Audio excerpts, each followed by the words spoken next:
Dobrodošli u Pozitivno. Ovo je posebno izdanje emisije.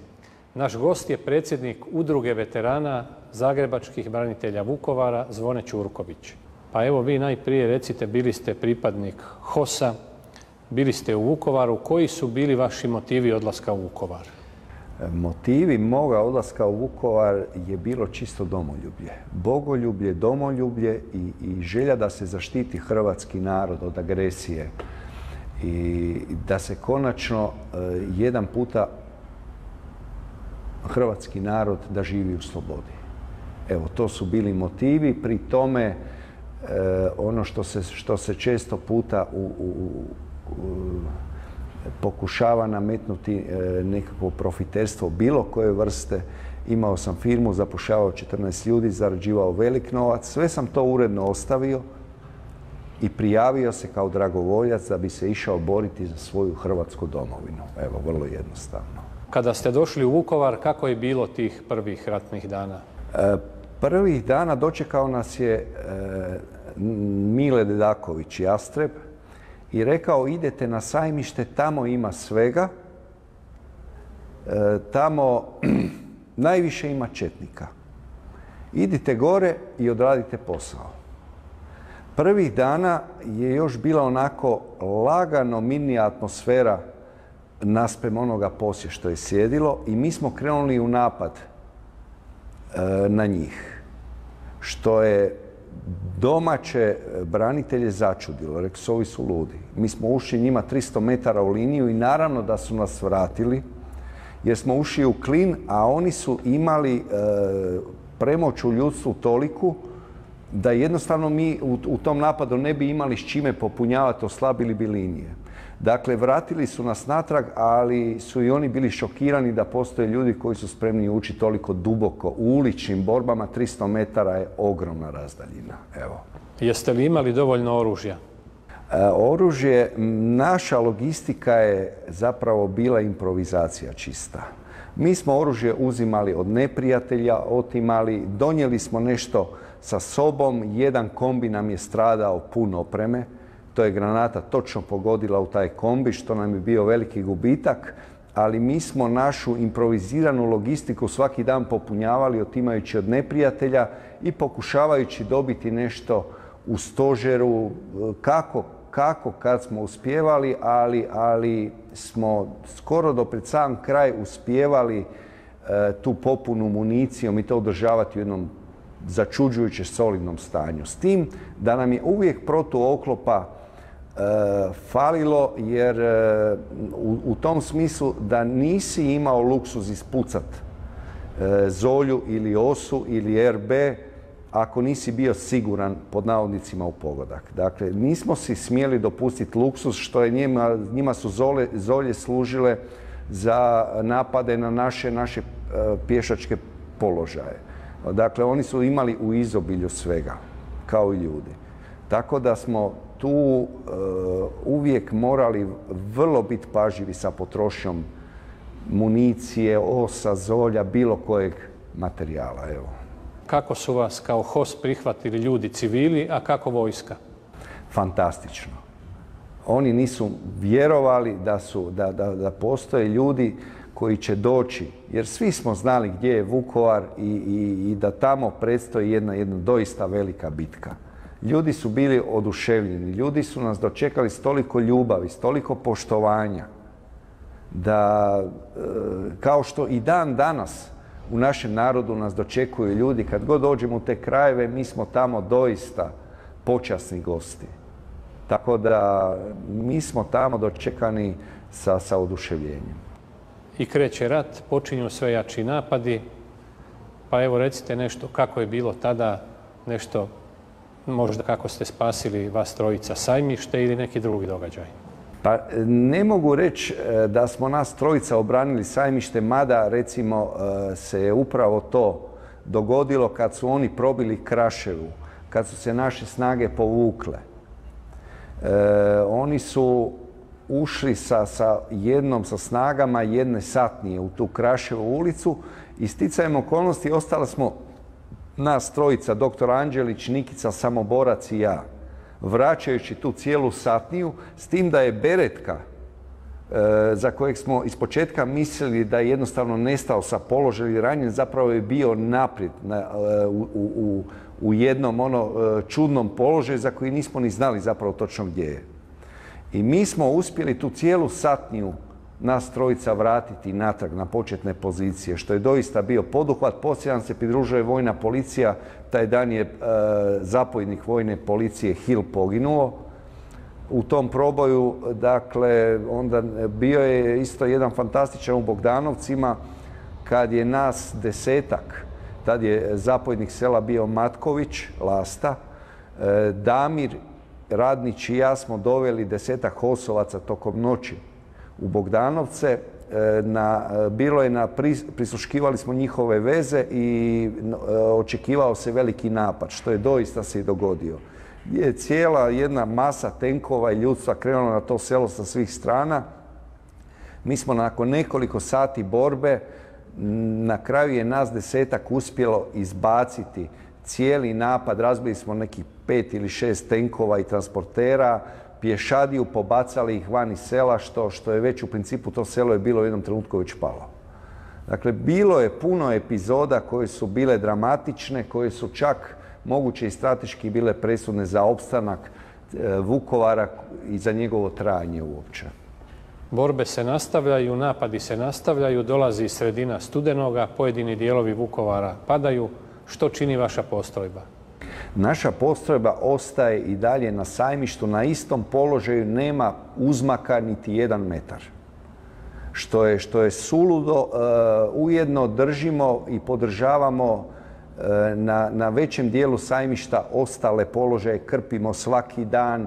Vojna policija dovodi mi ljudstvo koje mobilizira, koje uglavnom nema toliko iskustva i hrabrosti da bi ostalo duže. Dakle, suludi su uvjeti krajnje. I meni kao zapovjedniku koji moram ljude tjerati zapravo koliko god mogu do krajnjih granica da izdrže, uvjeravati ih u to da će nam doći pomoć, dakle, dizat moral cijelo vrijeme u krajnje suludim uvjetima. I mi opstajemo cijelo vrijeme, skroz se linija naša nije pomaknuo par dana prije samog pada grada. I kako ste završili? Tada je već imali smo velike gubitke. Od 58 HOS-ovaca 29 je poginulo, a samo 2 nisu ranjeni. Nas je 9 izašlo u proboju. Ostali su svi skoro zaglavili ili izašli sa konvojem. Ako to je bio čista lutrija, ono ko je izašao, ko nije.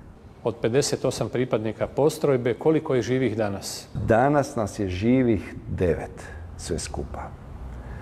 I mogu reći da jedni druge doživljavamo ko braću i doista smo blisko vezani. Evo. Čime se bavite nakon rata? Nakon rata sam neko vrijeme poslovao, pošto sam bio poduzetnik, onda otišao sam u mirovinu.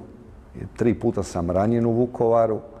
Imam i dan danas nakon 2 vađenja 50 gelera. Uglavnom su kod nas ranjavanja bila iz pješačkog naoružanja, jer je bila vrlo bliska borba. Dakle, iz škorpiona, iz dumdumetak i snajpera i ručnom bombom.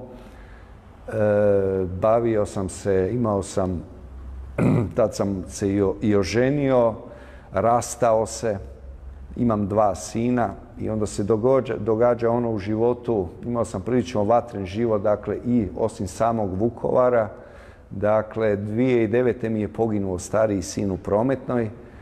1,5 godinu poslije je i žena od koje sam se rastao, pokojoj duši, obolila je od karcinoma i onda sam je zapravo pratio kao i da mi je žena. Tako da, jako naporno i jako teško razdoblje. Tako da, evo, u grubo da... Kako se osjećate i jeste li zadovoljni životom? Znam da će svjetovnim ljudima suludo možda djelovati, ali postoji jedno unutrašnje zadovoljstvo i jedan blagoslov koji imam u sebi, jednog lijepog unutrašnjeg standarda uz sve drame životne. U svu smrt, jer ja nikada od djetinjstva nisam imao taj svjetovan materijalistički stav prema životu. Za mene je život temeljno duhovna pojava od malena. Za mene postoji samo vječni život. Tako sam ratovao, tako sam živio.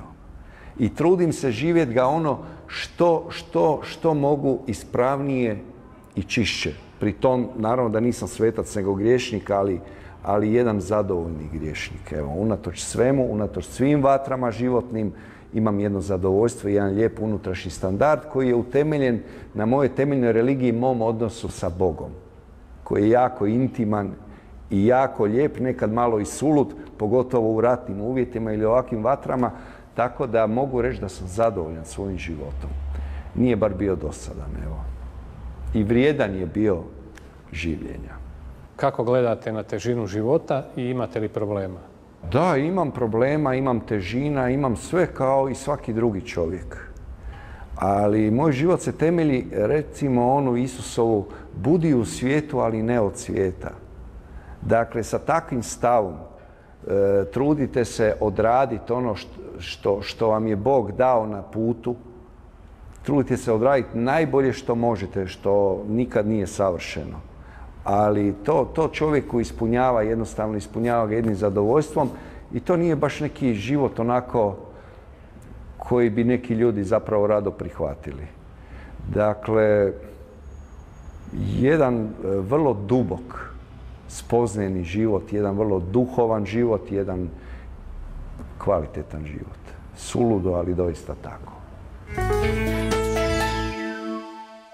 Vraćamo se sada opet na branitelje. Jeste li ponosni što ste hrvatski branitelj? Apsolutno. Čovjek uvijek treba biti ponosan na dobra djela. A biti hrvatski branitelj 1991. godine i 1995. je dobro djelo.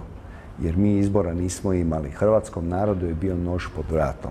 Ko tad nije osjetio poriv da napravi nešto, pa ne mora biti ratnik. A onda, tako da jako sam ponosan sam na sve svoje suborce i onima kojima sam zapovjedao pogotovo. To su takvi predivni, časni ljudi da jako sam ponosan što sam branitelj, da. Što mislite, jesu li branitelji zbrinuti na pravi način? Mislim da je potrošeno puno novaca, vulgarno rečeno, ali da hrvatski branitelji još uvijek nisu dovoljno inteligentno i mudro zbrinuti. Dakle, uvijek poštujem te resurse koje hrvatski narod za nas odvaja. Doista iskreno i to, ali mislim da možemo bolje. Dakle, postoji puno stvari u segmentima pomoći braniteljima, od psihološke, obrazovne. Mislim da je trebalo puno branitelja aktivirati na jedan kvalitetan način u društvu. I mislim da smo tu napravili grešku, pogotovo 2000. kada je nagurano hrpa vrlo kvalitetnih ljudi je zapravo potjerana u mirovinu, koji nisu ni htjeli ići u mirovinu. Dakle, mi smo od tih ljudi koji su kvalitetni, poduzetni ljudi, pogotovo kroz medije su nas vrlo nekritički su nas gazili. Dakle, dočekani smo u jednoj zamci poslije rata koja je jako puno koštala života hrvatskih branitelja. Jednoj zamci koja ima i svoju obavještajnu i svoju duhovnu, čak mogu reći crnomagijsku dimenziju. I od te zamke je stradalo jako puno hrvatskih branitelja. U jednoj takvoj klimi, jedna pobjednička vojska, jedna vojska koja je oslobodila svoj narod, ne znam da li je u povijesti dočekana na gori način. Uglavnom kroz medije. Ne po mišljenju naroda, nego po jednostavno jednom programu koji je nama postavljen kao jedna vrsta zasjede. Dakle, hrvatski branitelji su zaobiđeni i danas kad se nalaze jedni sve više kultiviraniji načini djelovanja hrvatskih branitelja u hrvatskom društvu, se pokušava zapravo ona teza subnoriziranja, pričaju o subnoru, pričaju zapravo hrvatski branitelji imaju dužnost reći svoje mišljenje o događajima u ovoj državi, o događanjima uopće što se događa u svijetu. Mislim da imamo ne samo pravo nego i dužnost. Za to smo se u krajnjoj liniji borili, da možemo reći ono što nam je na srcu. Evo. Mnogi branitelji danas kukaju a bili su u ratu, stajali su negdje ispod drveta da će ih neko ubiti i nisu se bojali, trebaju li se bojati danas? Mislim da je to nametnuti stav koji se kroz medije pogotovo gura i mislim da su ušli u jednostavno u krive programe. Toga se treba osloboditi. Mi smo učestvovali u nečemu veličanstvenom. Nije bilo pravednijeg i čišćeg rata u 20. stoljeću, u drugoj polovici od Hrvatskog rata za slobodu. I to apsolutno ne može niko pokvariti. U Vukovaru je postavljen temelj koji je dan danas čisti bijel hrvatske slobode i hrvatske države. Taj temelj su ljudi, i to ne slučajno, niko nije bio slučajno tamo, su polagali u krvi, suzama, u patnji, ali učestvovali smo u nečemu veličanstvenome, punom Božje milosti. I to treba shvatiti. Tu je jednostavno ona vrijednost po kojoj se lupa. Ali ono što mogu reći, taj temelj niko neće uspjeti pomjeriti. I to je ono najbitnije. Zato je bilo vrijedno živjeti i boriti se. Obrana Vukovara i Domovinski rat cijeli su iznijeli ljudi koji su ljudi ljubavi, a ne mržnje, ne osvete. Dakle, čisti i pošteni ljudi. To je bit svega. Vi ste bili pripadnik HOS-a. Je li netko od HOS-ovaca osuđen za ratne zločine? Ne, nijedan pripadnik HOS-a nije suđen za ratne zločine iz jednostavnog razloga što nismo počinili ratne zločine. Mogu svjedočiti na primjeru Vukovarskog HOS-a kao i ostalih mojih suboraca sa Vukovarskog bojišta ili ono da jednostavno držali smo do etike i morala ratničkoga do te mjere bili izloženi najgorim zvjerskim napadima, ubijanjima naših civila, a mi smo pazili na svako dijete, pazili da skloništa imaju lijekova, nismo pitali ko je Srbin, ko je Hrvat. Dakle, najčišće moguće. Hrvatska se može ponositi svojim ratnicima, a pogotovo HOS-ovcima. Kod nas je po tom pitanju disciplina bila izrazito. Ja sam bio spreman pucati u svog čovjeka da je počinio svinjariju, da je ubio civila, ženu, dijete, starca, to bi bilo kažnjeno odmah na licu mjesta. Tako da ni u kom slučaju to se nije smjelo kod nas raditi. Tako da ta čistoća ratovanja, i to je zapravo bila vrlo bitna, da se Hrvatska stvori u jednoj čistoći maksimalno. Osuđujem ratni zločin, ali kad se matematički stavi, Hrvatska vojska općenito je u onoj situaciji jako malo ratnih zločina počinila. Čini mi se kako se u javnosti stvara dojam da su HOS-ovci najgori od svih. Lijepe im se različite etikete, da ih sada ne spominjem. Što mislite o tome? Sasvim je ono, to je opće stanje u našoj državi. Mi se konačno trebamo osloboditi ne samo fašizma, nego i komunizma. Dakle, hoće se pomjeriti temeljna pozicija hrvatskog naroda, hrvatske slobode i hrvatskih ratnika. I onda se tuče po tome. Ono što smo mi pokazali je čisti antifašizam. Mi smo najčišća hrvatska vojska u povijesti. I to niko ne može pomaknuti. I zato se po tome tuče.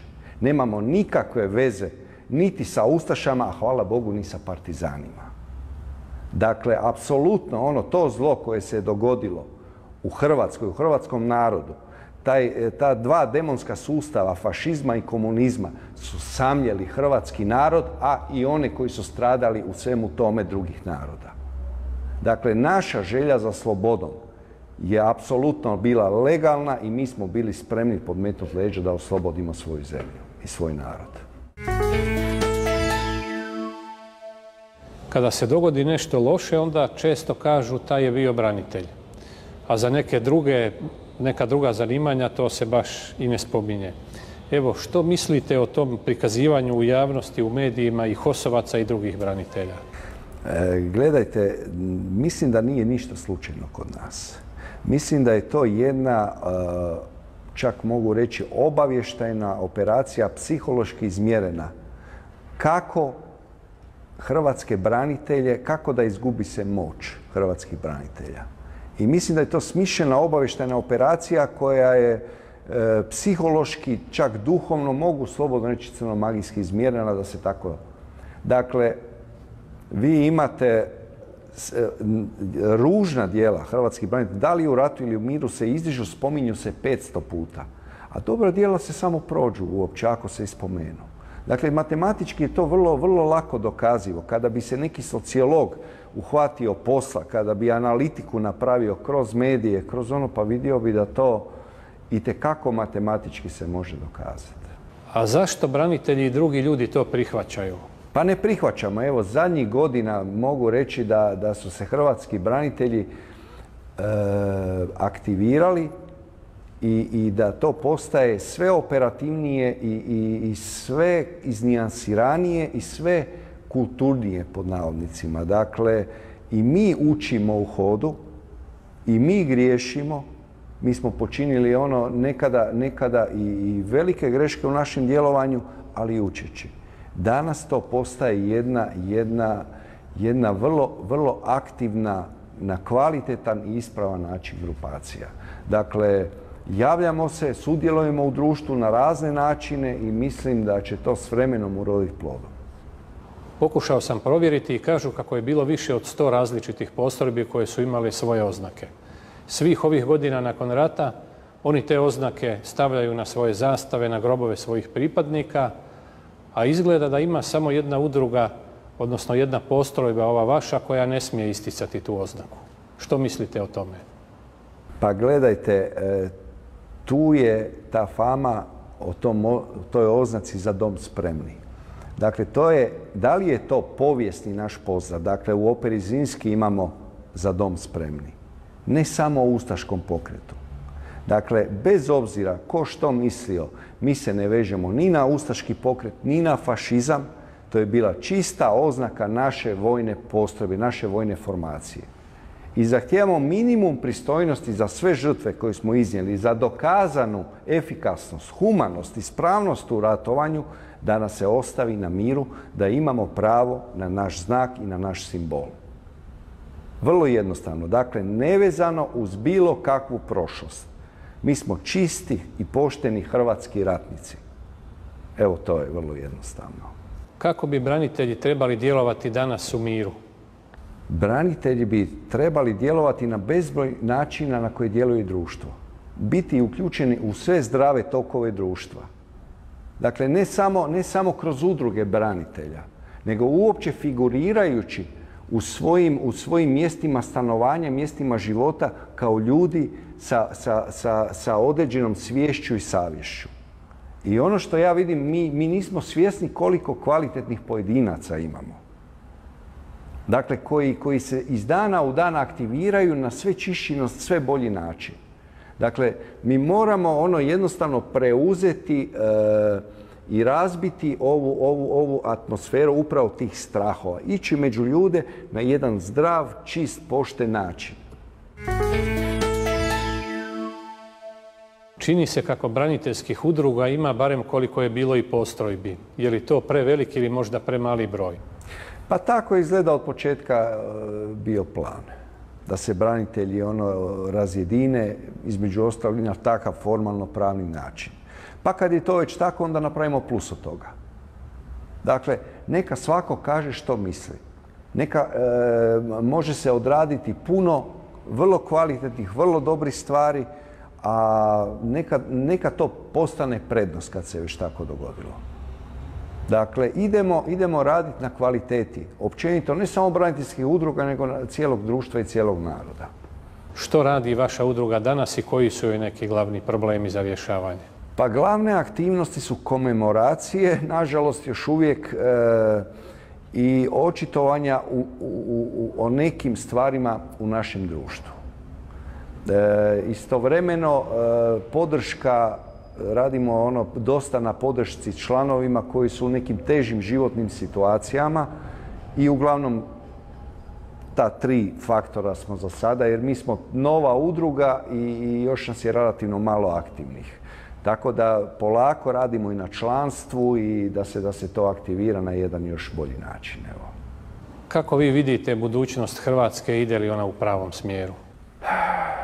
Vidim budućnost Hrvatske Kao prvo treba staviti u kontekst uopće našu situaciju sa kompletnom situacijom u ovoj našoj cijeloj civilizaciji koja gadno škripi, koja zapravo puca po šavovima zbog raznih problema, tako da mislim da mi smo čak u manjoj krizi nego ova civilizacija. Nekome će to djelovati suludo, ali doista, jer mi živimo u jednom vremenu kada duhovne zakonitosti postaju sve izraženije i sve mjerodavnije za situacije. A mi, unatoč našoj krizi koju mi tako teško doživljavamo, koja se još farba u crno više nego što je, mi zapravo imamo jednu duhovnu kondiciju kao narod, jedan čudan duhovni dar koji zapravo će biti presudan za sve u vremenima koja su već došla na neki način. Tako da ja Hrvatsku, ja vjerujem u narednih 10-ak godina, možda to djeluje suludo, ali ja vjerujem da ćemo mi našu zemlju i naš narod i sve građane koji žive u našoj zemlji, da ćemo dovesti u jedno stanje unutrašnjeg i vanjskog obilja. Dakle, i duhovni i materijalni balans da ćemo uspjeti dovesti do toga. A to mislim da velikom dijelu svijeta, nažalost, neće uspjeti, pogotovo u zapadnoj civilizaciji. Jer mi se danas krećemo, nažalost, u jednoj smo velikoj varci između tri crne rupe, ja bih to tako nazvao. Dakle, između dvije crne rupe prošlosti tog fašizma, to jest nacizma i komunizma, i nas čeka u zasjedi ta treća crna rupa neoliberalnog kapitalizma. To su sve zapravo poremećaji života. I ideologije i načini života koji su krajnje destruktivni po čovjeka, čovjekovu obitelj i dušu čovjeka. Dakle, mi trebamo jednu normalnu mjeru života. I mislim da će u narednim godinama to biti izražena i ta borba zapravo za tu mjeru života koja se narušava svakodnevno, vrlo svjesno i namjerno, nažalost, da ćemo mi uspjeti doći do te mjere. Evo. Hvala vam na ovom razgovoru i želim vam puno uspjeha u daljnjem radu. Zahvaljujem na pozivu. Poštovani gledatelji, ovo je bilo posebno izdanje emisije Pozitivno. Vi i dalje budite uz nas. Pišite nam i šaljite mailove na adresu pozitivno@hrt.hr. Potražite nas na društvenim mrežama i platformi HRTi. Hvala vam na pozornosti i doviđenja.